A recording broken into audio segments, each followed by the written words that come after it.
Assalamualaikum warahmatullahi wabarakatuh. Kembali lagi di channel aku, Vertina.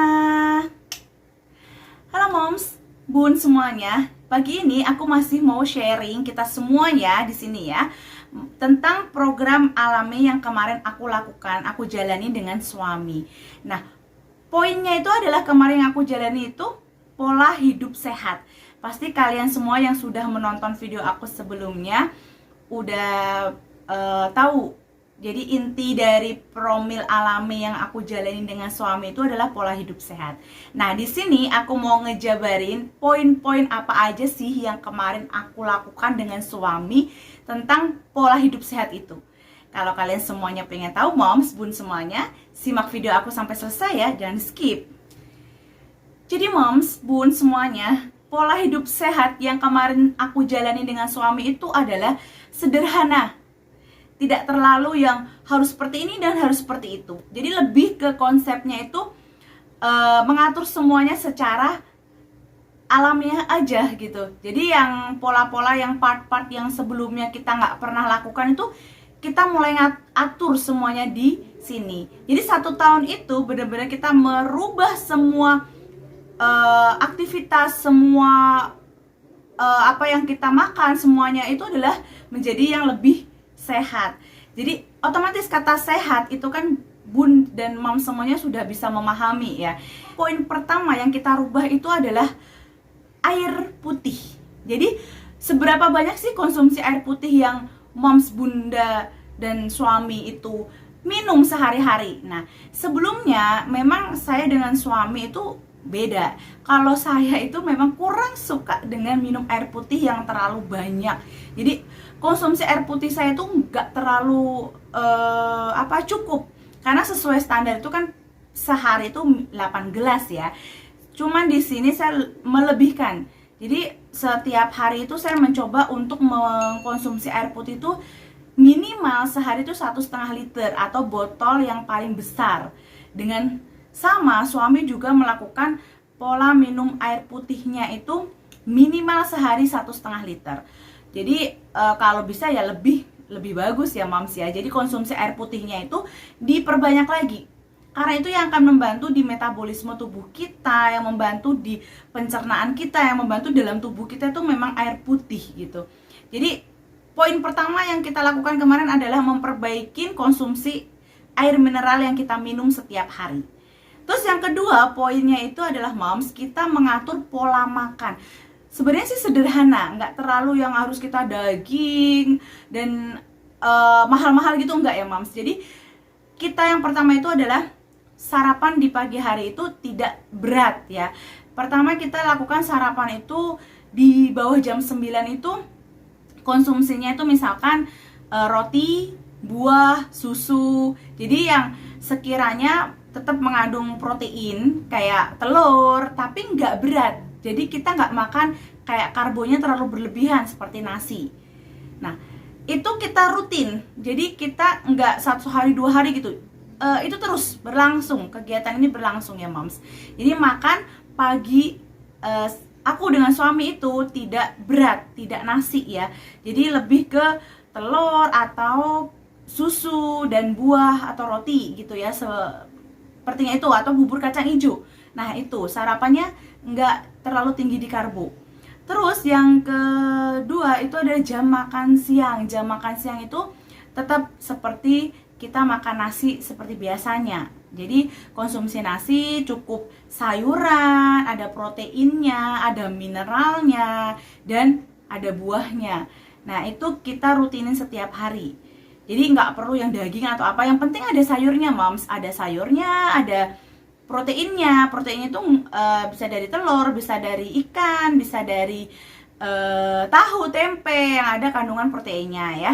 Jadi terus kita minum air putih. Air putihnya juga cukup, sama konsumsi buah. Terus makan sore. Makan sore itu bisa juga kita makan nasi, atau kita makan roti, atau kita bisa makan buah-buahan.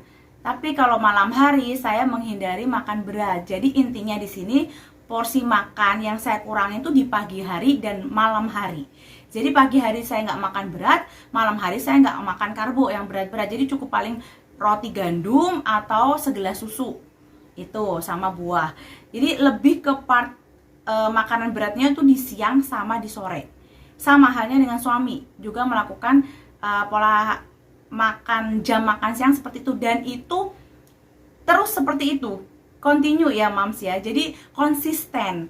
Kalau misalkan moms oh iya saya tuh nggak bisa sih kalau nggak sarapan pagi gitu ya, boleh sarapan pagi dengan yang karbo, dengan yang agak berat, nggak masalah. Yang penting perbanyak air putih supaya metabolisme dalam tubuh kita juga sehat, dan konsumsinya itu cukup serat, cukup protein dan sayuran. Jangan nasi putih aja sama tempe tahu gitu, siang juga seperti itu, malam seperti itu, enggak ya. Jadi porsinya tuh diseimbangkan, menu seimbang. Jadi ada proteinnya, ada sayurnya, ada mineralnya, seratnya, itu harus seimbang gitu ya moms ya. Jadi kayak gorengan, terus yang berminyak-minyak itu seperti kuah santan, terus bakso seperti itu saya hindarin ya moms. Saya kurangin, bener-bener saya kurangin. Jadi lebih ke sayuran, buah, serat, dan mineral. Itu yang kemarin saya lakukan. Terus poin ketiga kemarin yang kita lakukan adalah cukup istirahatnya. Jadi istirahatnya itu cukup ya moms ya.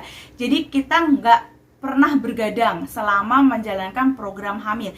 Jadi start terakhir itu jam 10 malam. Jadi jam 10 malam kita udah harus tidur, harus istirahat semua organ-organ tubuh kita, semua aktivitas itu biar kita tuh fresh, biar kita tuh nggak terlalu banyak pikiran. Jadi kita butuh istirahat. Tubuh kita perlu diistirahatkan, jadi nggak perlu bergadang atau main sosmed ya mams di sini. Karena memang pembentukan zat besi dalam tubuh, pembentukan hemoglobin dalam tubuh itu terbentuk pada malam hari pada saat kita istirahat. Jadi biar kandungan oksigen, semua suplai oksigen dalam tubuh kita itu lancar ya moms. Jadi poin yang ketiga itu adalah istirahatnya itu adalah cukup, tidak boleh bergadang. Terus poin yang keempat itu adalah tidak merokok dan tidak minum kafein, tidak minum alkohol dan bersoda. Itu kemarin benar-benar kita hindarin selama 1 tahun. Gimana dong kalau misalkan suami saya tuh nggak bisa menghindari rokok dan setiap hari tuh bisa ngabisin berapa batang rokok gitu. Nah, solusinya adalah mungkin bisa dibicarakan baik-baik dengan suami. Kalaupun nggak bisa hilang, kita bisa mengurangin pemakaian atau konsumsi dari rokok itu gitu, supaya di dalam tubuh kita toksin-toksinnya tuh nggak makin banyak gitu. Nggak bagus juga kan rokok buat kesehatan gitu loh moms ya. Jadi sebisa mungkin memang program hamil itu kita lakukan itu secara bersama-sama. Jadi nggak hanya kita aja, tapi suami juga melakukan kontribusi yang lebih besar terhadap program hamil yang kita jalankan moms. Perlu adanya pendekatan, perlu adanya komunikasi yang baik dengan suami. Ayo dong Pak, kita kan katanya mau punya keturunan lagi, kita mau berusaha. Kita ayo ikhtiar bareng-bareng supaya ikhtiar kita itu sama-sama diijabah sama Allah gitu ya. Jadi usaha kita tuh nggak sia-sia Pak, kita harus bekerja sama nih gitu ya. Jadi harus ada komunikasi yang baik dengan suami. Insya Allah kok Mams, yakin saya kalau misalkan ada omongan yang baik, ada obrolan dengan suami yang baik, itu bisa kita atasi. Jadi kendala-kendala yang aduh suami saya tuh sukanya ngerokok, suami saya tuh minum kopi, ini nggak bisa dihindarin, nggak bisa dikurangin. Sebenarnya bisa kalau misalkan ada omongan dan ada penjelasan yang baik dengan suami, ada pendekatan yang lebih intens lagi suami kita gitu, kita kepada suami gitu ya. Jadi misalnya kita lakukan trik bersama dengan suami, kita bikin gimana nih Pak cara mengurangin rokok yang menurut Papa tuh paling enak.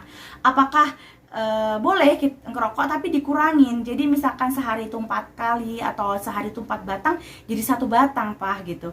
Enaknya gimana ya Pak kalau misalkan oh nggak bisa, saya nggak mau kalau mengurangin rokok. Gimana kalau misalkan dikurangin tapi dibikin kalau misalkan Papa pengen ngerokok dirubah dengan permen, mengkonsumsi permen atau nyemil dengan buah gitu. Terus misalkan kopi juga gimana dong Pak kalau kita kurangin kopi? Jadi kalau pagi hari jangan ngopi, coba kalau pagi hari kita ganti dengan susu atau susu kedelai atau yang lain atau air putih hangat gitu. Jadi memang harus ada obrolan yang intens dengan suami, dengan istri ya. Lebih dekat lagi, sebaiknya bagaimana dan solusinya seperti apa.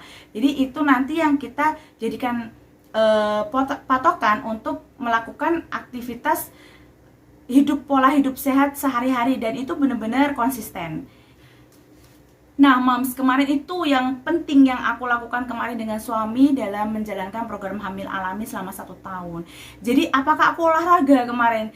Kalau olahraga sih sebenarnya enggak ya, enggak melakukan olahraga. Aku paling males kalau olahraga. Jadi, paling jalan kaki. Kalaupun memang suami mau olahraga, seminggu juga sekali. Jadi, enggak sering gitu. Memang olahraga kurang aku lakukan kemarin ya. Terus, apakah ada vitamin khusus yang aku konsumsi dengan suami? Dan itu enggak sama sekali. Jadi kemarin benar-benar kita itu pola program alami yang sehat itu benar-benar mengatur di pola hidup sehat. Jadi dari pola makanan, pola aktivitas kita, dan pola konsumsi aja sama pola istirahat. Jadi olahraga sama vitamin-vitamin itu malah enggak kita terapkan kemarin. Jadi poin penting tuh di sini memang enggak jauh-jauh dari pola hidup sehat. Jadi pola hidup sehat itu kita terapkan secara konsisten. Jadi insya Allah kalau misalkan hidup kita sehat, sel-sel tubuh kita sehat, kitanya sehat, suaminya kita sehat, jadi membuat sel telur kita juga sehat, sel sperma kita juga sehat, metabolisme dalam tubuh juga bagus, sirkulasi oksigen juga oke, dan yang pasti akan meningkatkan gairah karena kita melakukan itu kan cukup dengan istirahat. Nah, buat mom semuanya yang mau sharing atau tanyakan tentang program hamil alami, mau DM Instagram aku boleh ya mom semuanya, atau bun semuanya, bunda-bunda semuanya. Kita welcome, kita sama-sama sharing buat supaya kita semua, keinginan kita semua itu tercapai dan diijabah ya. Usaha-usaha kita berjuang untuk mendapatkan keturunan itu bisa maksimal. Semoga informasi kali ini yang aku jelasin di sini bermanfaat buat kita semua. Jangan lupa selalu berusaha dan jangan pernah putus asa. Assalamualaikum warahmatullahi wabarakatuh. See you.